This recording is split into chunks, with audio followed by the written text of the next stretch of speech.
José, el presidente no ha vuelto a hablar desde justamente ese día que fue la presentación por los 100 días de gobierno. Presentamos ahora sí a nuestro invitado, economista Juan José Martans, exdirector del Banco Central de Reserva, ex superintendente de la SBS. Juan José, muy buenas noches, gracias por estar aquí. Muy buenas noches, Cristian, un placer, un gusto estar en tu programa. Gracias. Lo primero, esto que comentaba, ¿no? Finalmente se habló de 3 tandas de 70 soles, ahora 210. ¿Hay dinero y el gobierno está empeñado en gastarlo finalmente de manera clientelista, si se quiere, de cara a lo que pueda ser las elecciones el próximo año, o no habría que temer eso? ¿Cómo tú ves la situación, Juan José? Fíjate, Cristian, yo creo que este gobierno se está dando con una gran sorpresa para ellos, a favor de ellos. Nunca se imaginaron tener marginalmente, adicionalmente, el flujo de ingresos de naturaleza tributaria que van a alcanzar ahora.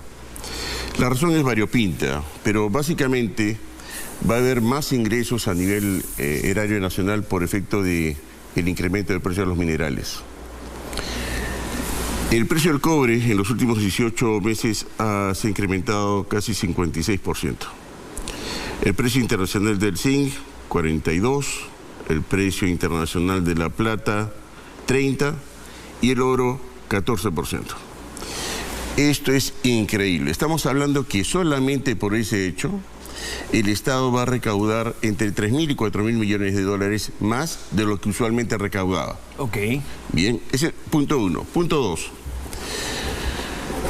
Se han regularizado el pago de tributos, bien, del frente corporativo, sobre todo minero, lo que tiene que agregarse a los 3.000 millones de dólares que inicialmente te he dicho, 1.500 millones de dólares más.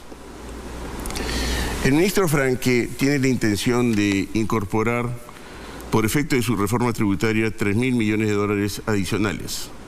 Estamos hablando de 7.500 millones de dólares fuera de lo preestablecido, que en muchos, en un sentido estricto, le cayó del cielo. Agrega tú los 4.000 millones de dólares que se ha tomado de deuda hace pocas semanas. 7.500, estamos hablando más o menos de 13.000 millones de dólares. Y agrégale 1.500 millones de dólares más, equivalente a los 1.000 millones de euros que se han tomado la semana pasada también, ¿no? Entonces estamos hablando de una cantidad de dinero que más o menos refleja un 5,5, 6 puntos porcentuales del PBI. Esa cantidad de dinero en un año incremental, en gran parte por efecto de ingresos tributarios excepcionales, no la había tenido un solo gobierno en los últimos 30 años. Ok. ¿Qué debería hacer con ese dinero? Y si es que lo está invirtiendo o lo está gastando. Me preocupa a mí sobremanera. ¿Por qué? Porque en la presentación del ministro de Economía él ha señalado con claridad de que el propósito es básicamente cubrir necesidades del agro, agua, salud, educación y conectividad. Primera sorpresa, dije, en este país no debe haber problemas de corrupción. Lucha contra la corrupción, 0. Okay. No debe haber problemas de minería ilegal, 0. No debe haber problemas de inseguridad, 0. Dije, bueno, ya esto lo corregirán. Pero de repente observamos que el próximo año es un año particular. Elecciones. Es un año de elecciones tanto de gobiernos regionales como municipales. Me preguntaba, ¿quién garantiza de que parte de este dinero no se utilice con un propósito asistencialista para efecto de buscar cómodamente una mayor preferencia del electorado?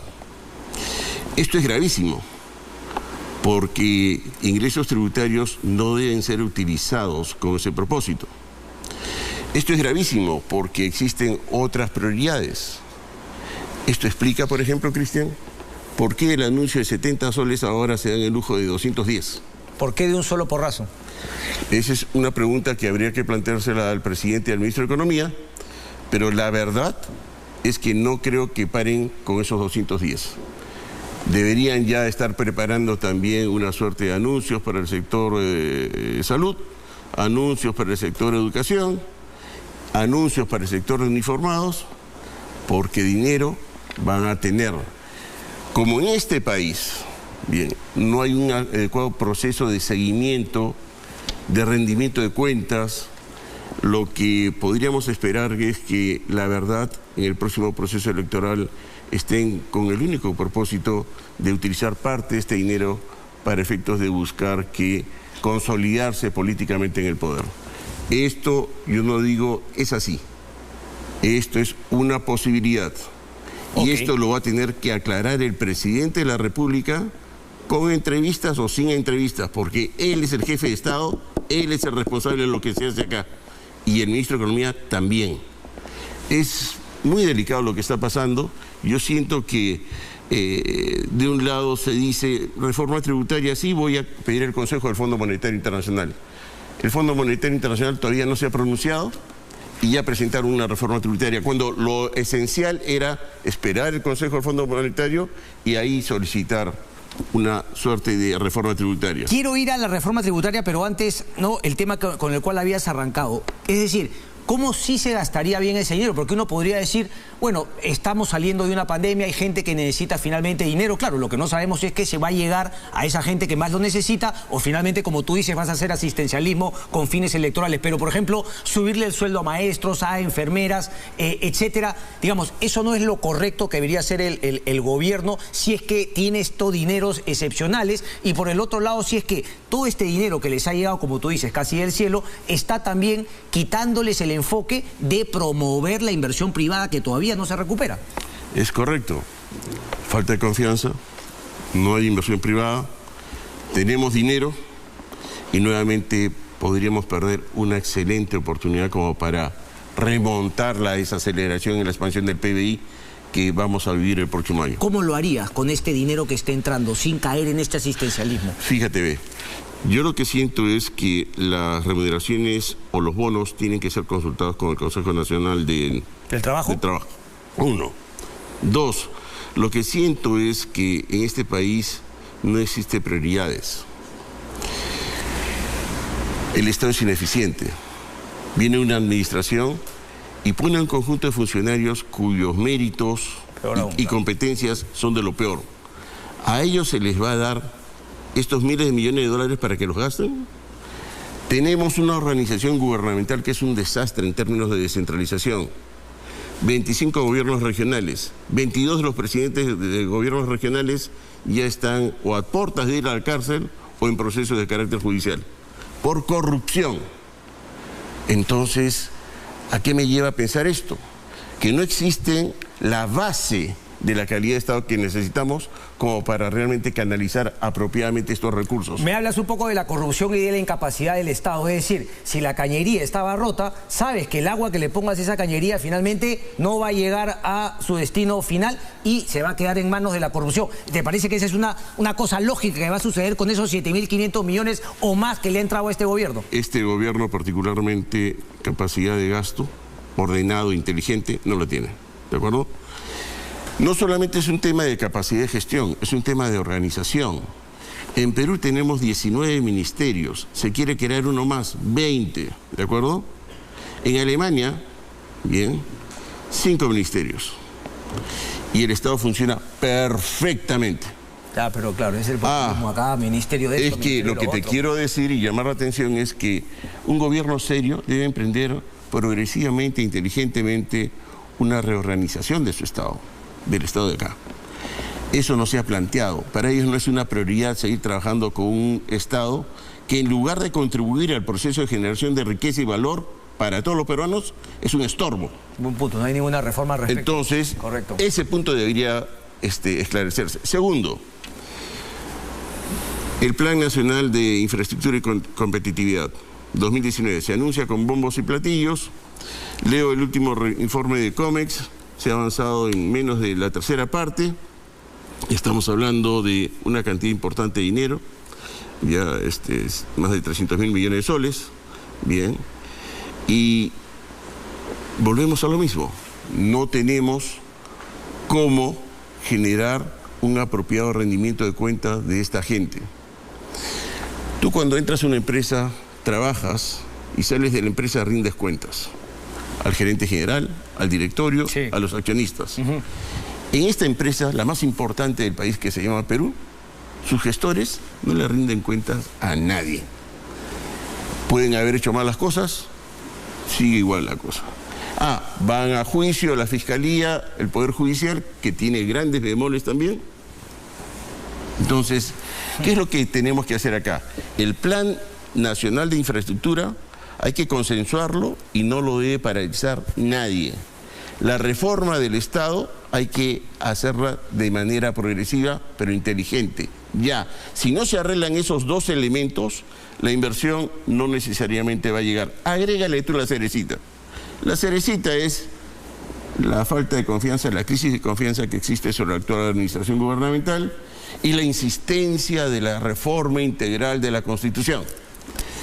En ese contexto, yo hablo con inversionistas extranjeros. Pero que ese quizás es el punto, ¿no? Porque quizás esa es la tara, ¿no? Hablar de una reforma, una nueva constitución, y claro, en el camino no estás reformando absolutamente nada para disponer de este dinero, por ejemplo, porque sigues con la cantaleta de que tiene que ser un cambio trascendental que ni siquiera sabes qué exactamente cambiar.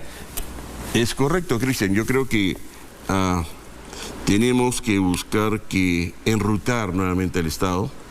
Y ¿el Congreso sientes que lo está haciendo, está ayudando a marcarle la ruta al gobierno? ¿Crees que también está carente de norte? Yo creo que debería ser un poquito más proactivo para efecto de solicitar información y rendimiento de cuentas. Ahí es fundamental. ¿Por qué está entrando este espectro y este perfil de funcionarios al sector público? Primera pregunta. Segunda pregunta, ¿dónde está el sustento legal de los 210? ¿A quién más les van a dar? ¿Y por qué? Bien. ¿La Contraloría tiene una voz ahí?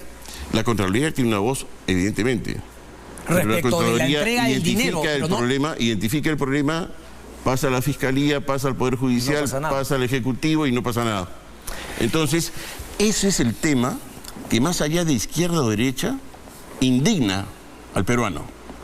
No es un tema de izquierda o derecha, es un tema de honestidad. Correcto. Juan José, el tiempo me gana desgraciadamente, pero yo te quiero hacer la pregunta. Muéstrame, por favor, porque congresista, el Congreso le debe dar las reformas, si es que, por ejemplo, te pongo en ese caso hipotético, ¿le debería dar las facultades al Ejecutivo para lo que ha planteado Pedro Franque? Excelente, te contesto. Creo que no darle sería exponer al Congreso a la crítica airada e injusta del Ejecutivo. Bien, uno. Dos, creo que darle esa prerrogativa, esas facultades al 100% sería un crimen, porque este Estado y esta gestión ha demostrado que no tiene capacidad. ¿Qué es lo que se debería hacer? Hay cosas interesantes dentro de las que ha planteado Franque y que se podrían ir adelantando.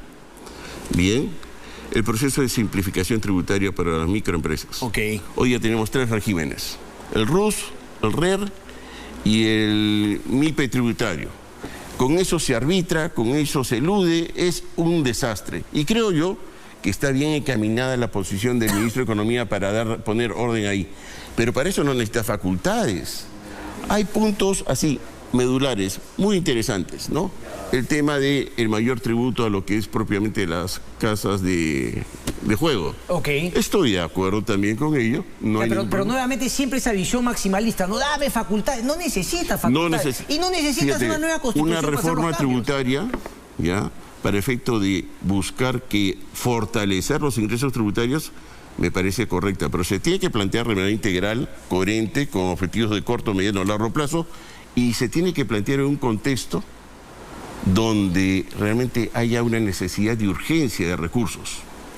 Acá el maná les ha caído del cielo a estos señores. Esa es la pregunta. Entonces, ¿no te parece oportuno porque finalmente tienen dinero? Entonces, ¿por qué lo hacen? ¿Es un tema más político de...? Yo recomendaría a la señora presidenta del Congreso que le alcancen a ella también el informe del Fondo Monetario Internacional y que no dé facultades hasta no leer ese informe.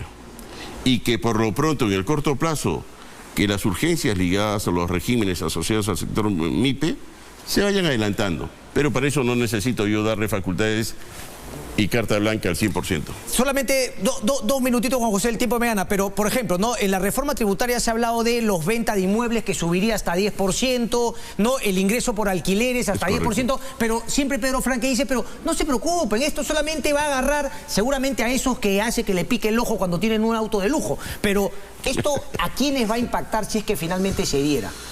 ¿Es cierto que solo a los más ricachones? Esto es absolutamente, yo creo que incorrecto, ¿ya? Le pregunto al señor Franque, ¿sabe qué es un plan catastral? ¿Sabe cuántas viviendas hay qué tipo de acabados tienen, cuál es su valor de mercado, ¿ya? Si no sabe ni eso, ¿cómo plantea esta suerte de incremento? Y no lo sabe, diga, en lo que ha presentado no hay ningún sustento para finalmente lo que ha planteado. No lo hay. En el gobierno, estos últimos 30 años, estos últimos 200 años, hemos vivido de espaldas a la eficiencia. Viene el señor presidente, va a Ayacucho y dice 200 años, sí, ¿no? Sí. De robo, corrupción e ineficiencia. Yo creo que se equivocó. Debió decir 200 años y 100 días. Es cierto, es cierto. Fueron finalmente los 200 años y los 100 días, pero además termina siendo una excusa porque él sabía la situación a la cual llegaba. Se supone que él llegó para hacer esas reformas que todavía no ha hecho. Completamente en desacuerdo entonces, sobre todo con estos temas, y un punto medio, ni decirle no, ni entregárselas como ha pedido, sino analizar punto por punto el Congreso de la República. Y que esperemos el informe del Fondo Monetario. Juan José, un placer como siempre. Muchas gracias. Muchas gracias a ti. Tenemos declaraciones de Hernando Ceballos, ministro de Salud.